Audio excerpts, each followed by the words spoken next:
Hello everybody, Treecks here with a little bit of an unexpected subcategory. But I also would like to cover all of the other Keaton questions. If you remember in the Find a Keaton side quest, you also know you actually need to answer 5 questions by the Keaton. All questions about this game. However, there's actually a total of 30 potential questions. So there's still 25 to go through. Darmany is of which race? Okay, 3 predictable answers. But the correct one is Goron, of course. How many cuckoos are there in the barn at Romani Ranch?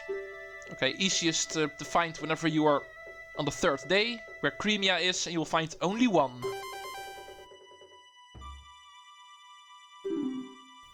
What is the name of the Clocktown's inn? Stockpile Inn. And Stop On Inn sounds like an even worse tongue breaker. No, it's Stockpot Inn.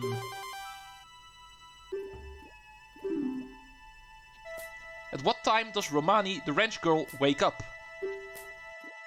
Yeah, she never gets up. No, according to the sign outside of the ranch, it's 6. What is Anju, the innkeeper, bad at doing? Okay, interesting. This is actually something I covered in the previous episode. She's bad at cooking. Clearly seen in the cutscene with her grandmother, she is bad at cooking. Is Tingle, the map maker, left-handed or right-handed? Okay, this is actually really something to look out for.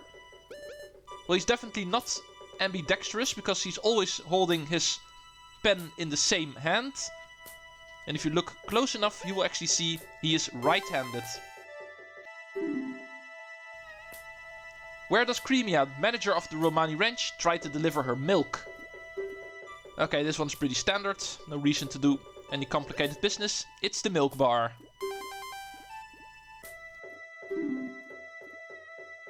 What weapon does Romani, the girl at the ranch, use in practice?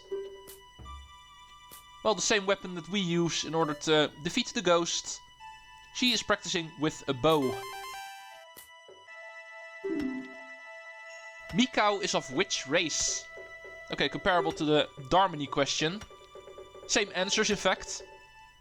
However, Mikau is not a Goron, he is a Zora.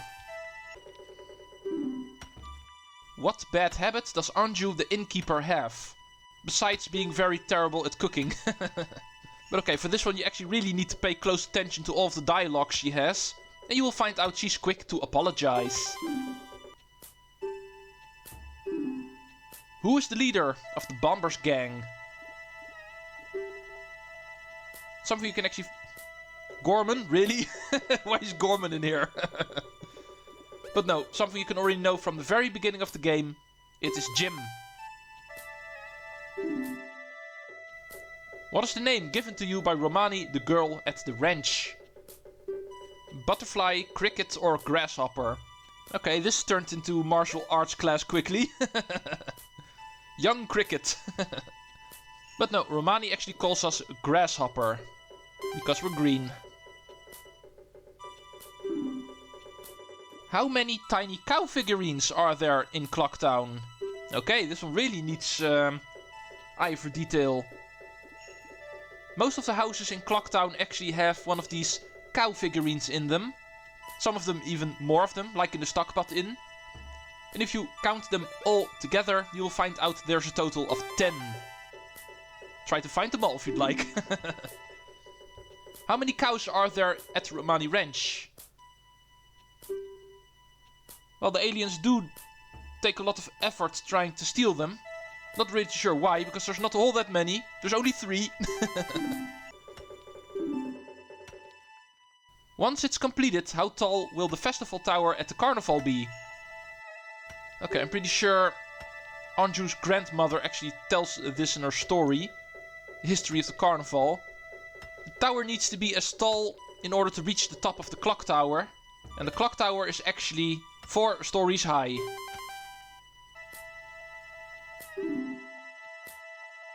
What color of trunks does Tingle the map maker wear? Okay, that one's really easy. Although that second answer is tempting. Fortunately, this is a kids game, so they're not going to do stuff like that. No, his trunks are red. What is the name of the vintage milk sold at the milk bar?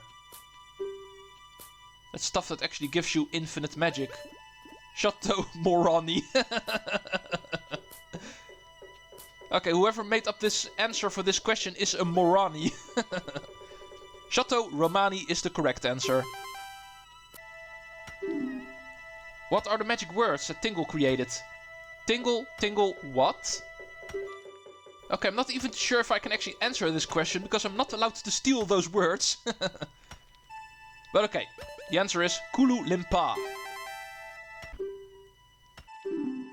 Okay, next new question. What is the name of the singer in the Zora band The Indigo Goes? Toto is the manager of the band, who actually hangs around the Clock Town. Ruto is a famous Zora from the previous game, Ocarina of Time. The singer girl from the band, just like her mother, is called Lulu.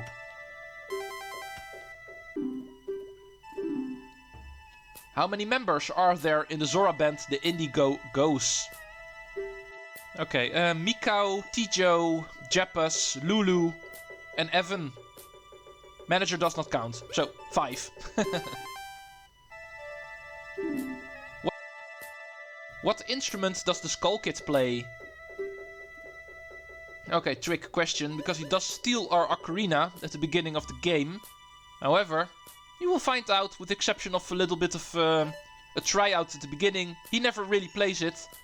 But he does play the flute, straight from Ocarina of Time. What does the owner of the bomb shop call his mother? Okay, this one I'm not too sure of, in all honesty. I'm pretty sure it's not old lady. Mother would also be too easy, so I'm gonna go for mommy. What is the name of the song that Romani, the girl at the ranch, teaches you? Okay, Song of the Field. I'm not too sure what they mean with that.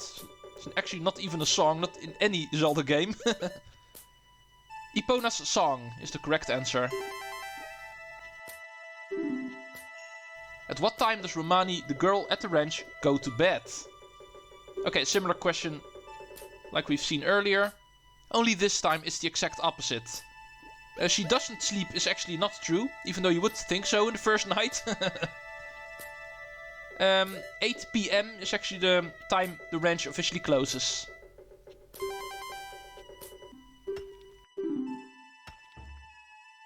What is the name of the mayor of Clocktown? Remember, the guide is actually in the infinite meeting until you actually show him the couple's mask. The mayor of Clocktown is Mayor Dotour, or however you pronounce it. But at least that was the final question I had yet to cover. And with that we have 30 questions answered. All 30 potential questions. For the other 5, allow me to direct you to the regular project. Okay, let's go to the next step.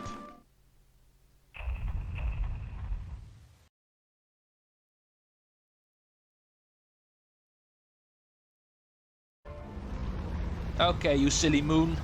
Let's go stop you.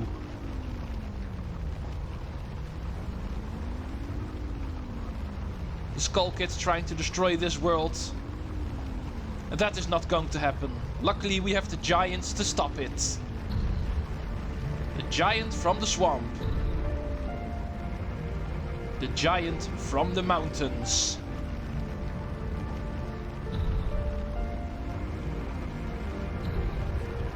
Of course, the giant from the ocean.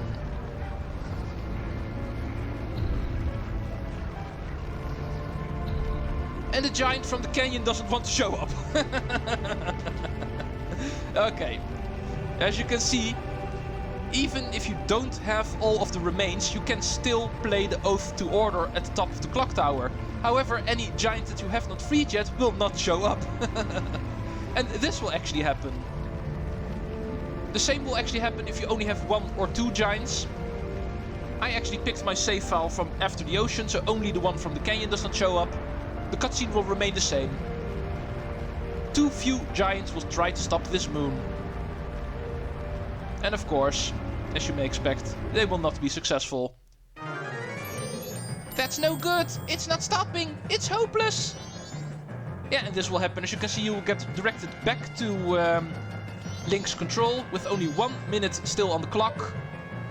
And 1, 2 or 3 giants trying to stop the moon unsuccessfully. And you'll still get the chance to actually play the Song of Time to Return in time. And that will happen if you play the Oath to Order too early. The Skull Kid will still be the winner. Interesting to show off. Okay, and now if you do manage to stop the moon, something we already did earlier. However, there's actually going to be a change in dialogue the moment you actually do it again. I'm not really sure why, but if you've actually already stopped the moon before and went into the moon, and therefore also if you've completed the game already, the cutscene that will actually play will change a little bit. So allow me to show you what the differences are. First of all, this is shortened a little bit.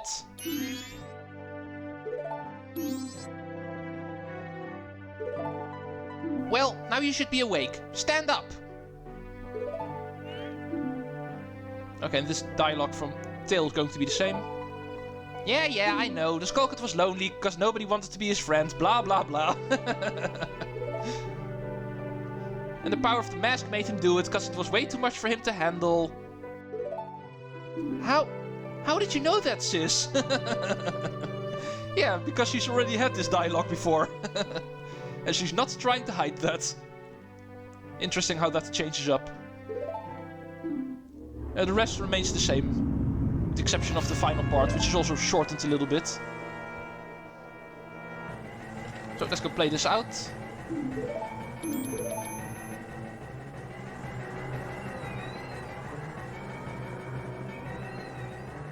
Okay, this part is also shortened. The scene where you see Link looking up has also been taken out.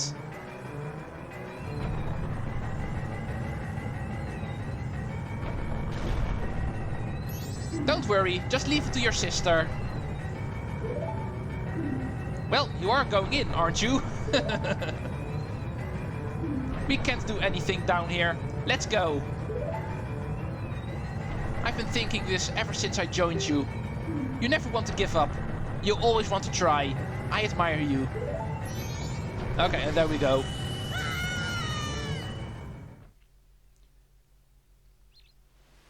Okay, and once we enter the moon, there's actually also a couple of things I still need to show off.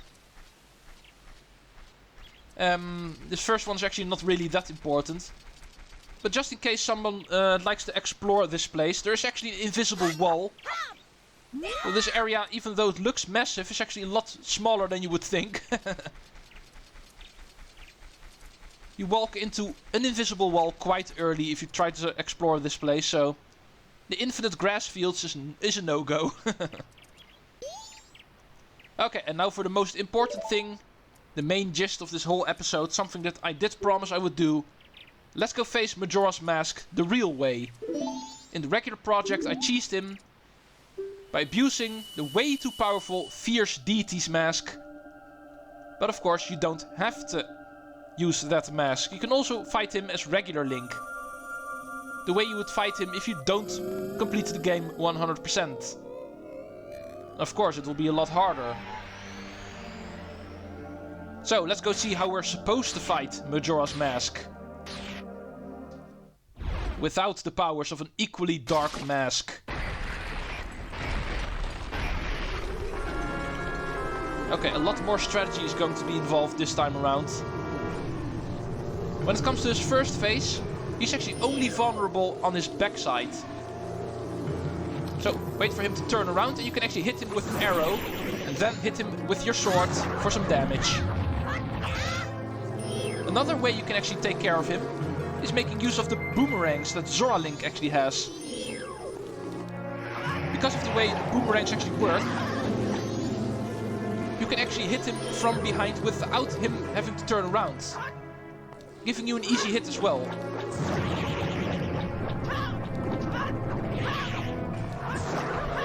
Okay, and obviously you also need a lot more hits, unlike with Fierce Deity Link. The second phase won't start after 1 hit. You actually need 3. And then phase 2 will begin, where all of the remains will interfere in this battle. Okay, these actually don't have a shield, so you can easily take care of them with light arrows. Ow. Oh, this attack. Yeah, I'll wait for him to do it again and I'll show off what you need to do against that. Whenever you start shooting this beam at you, you can actually reflect it back with your mirror shield and hurt him. Fun little Twin Rova aspect in this battle, you might say.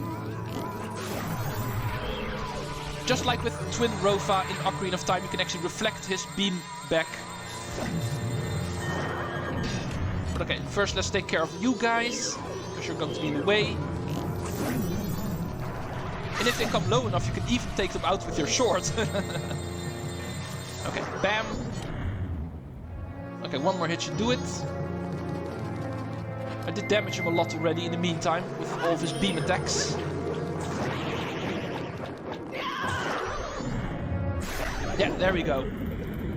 And that is how you would normally take care of the first fight without Fierce Deity. And that is the strategy. Next up, Majora's Incarnation. This one's going to be a little bit more annoying. Fierce Deity can easily take care of him because of his sword beam, so his high running speed is not so much a problem with him. With regular Link it's going to be a little bit more tough. His high velocity is definitely the biggest problem. Just make sure you get in a single line with him so you can easily hit him with arrows. And then try to stun lock him with spin attacks. Yeah, his attacks are also pretty fast, so even though they are rare, he does not attack a whole lot in this phase, but still, he can do it, as you can see. The biggest problem is definitely trying to hit him, because he rarely does something back. Oh, interesting. There we go. Okay. The cutscene begins and the game decided Link should be standing on a different place. But okay, that was the second fight. Now let's go to the final one and the most annoying one. Majora's Wrath. Okay, first things first about this fight. Don't go try attacking him directly, because as you can see he will just push you away. The trick is once again going to be arrows, but even those actually don't always work. What we're going to want to try to do is make sure he makes a move and then shoot an arrow. Make sure he's distracted before you shoot an arrow at him. Otherwise he's just going to jump away. And yeah, do be quick, because if you're too late he will hit you instead. Always remember to keep your shield up.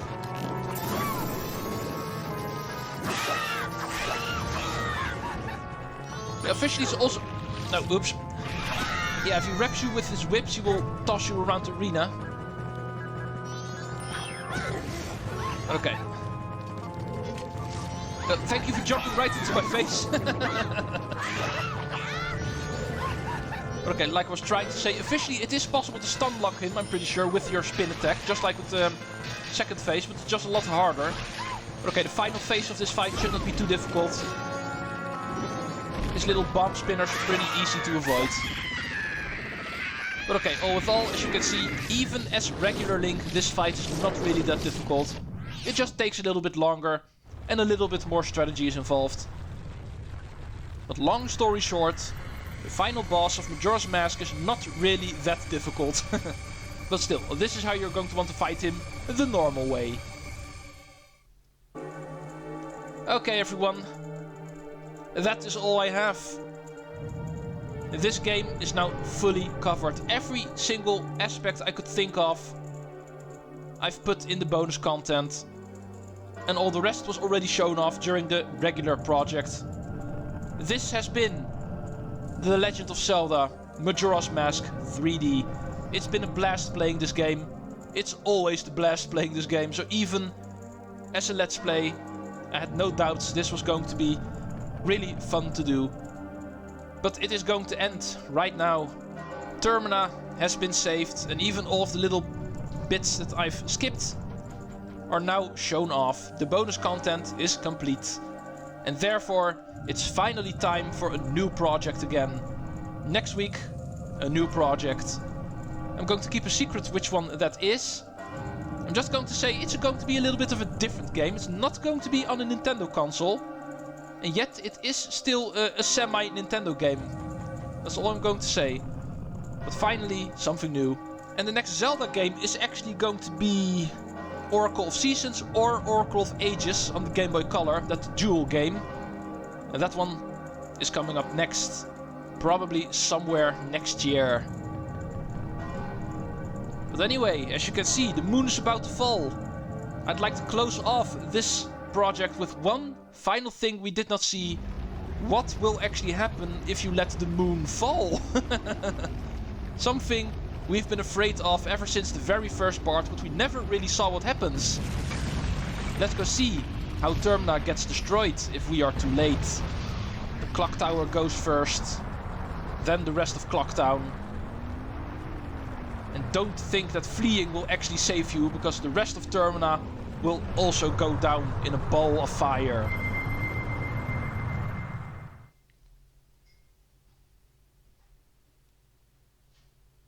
Utter destruction.